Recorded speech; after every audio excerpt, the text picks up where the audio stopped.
The dubious characters that make up the history of the use of fluoride fascinated the boy. He dug for more information, and then more skeletons were uncovered.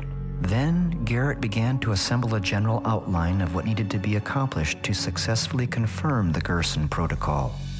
It was when the words about hope were written that I made an inquiry to become involved in helping him document the integrity of the Gerson therapy. First, there's Gerald Cox, who worked for the Mellon Institute of Industrial Research. The Mellon Institute, by the way, was the leading defender for the asbestos industry. Gerald Cox became interested in the fluoride from the suggestions of Francis Frary, the director of the aluminum laboratory of Alcoa. And then came a leading scientist in toxicology, Dr. Harold Hodge. Harold Hodge was the one who oversaw injecting plutonium and uranium in people. Harold Hodge studied the questionable safety of fluoride, but under the combined pressures of the Atomic Commission and aluminum manufacturing, he had to say it was safe. Harold Hodge, along with a group of scientists, helped develop the atom bomb. Will represent 1 mile on your camera. The top part, 2 miles. We're going to switch to another camera. I'm going to move out of here. 3, 2, 1, 0. The shockwave will arrive in the control point area in approximately half a minute.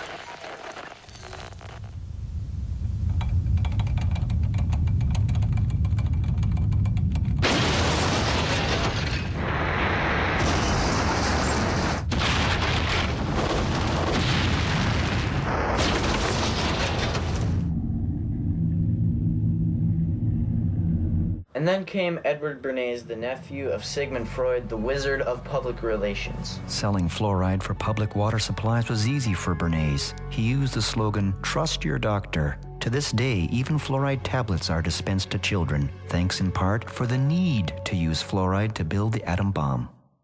But when it comes to dental health, diet, not fluoride, can play a huge role. This became vivid for Garrett as he assisted on minor surgery of his tame wolf.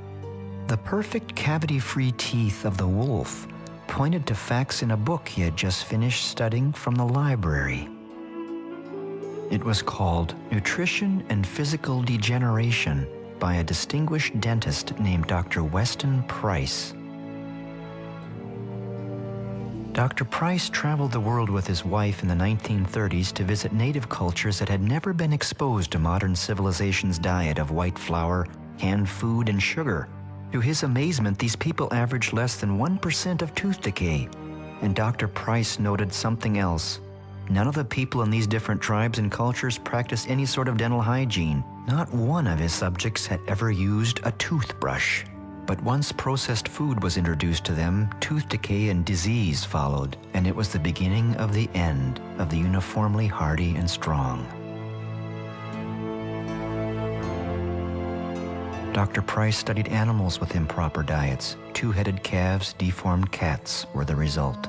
He also observed a direct link between human skull formation and diet. And yet, in present day, the subject of fluoride is still debated. In the state capital of Juneau, Alaska, I met up with the city's chief dental officer.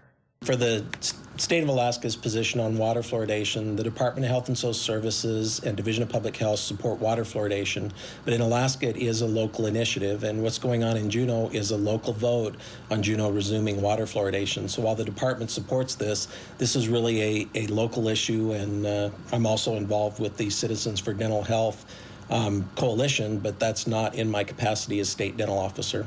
Do you think that fluoride in the water will help prevent cavities and such? What is your position? I think there's clear evidence over the past 60-some years now that fluoride reduces tooth decay. But fluoride's only measurable effects on tooth decay are from topical application, not from drinking it. Hitler's alleged reason for mass medicating water with sodium fluoride was to sterilize humans and force them into submission.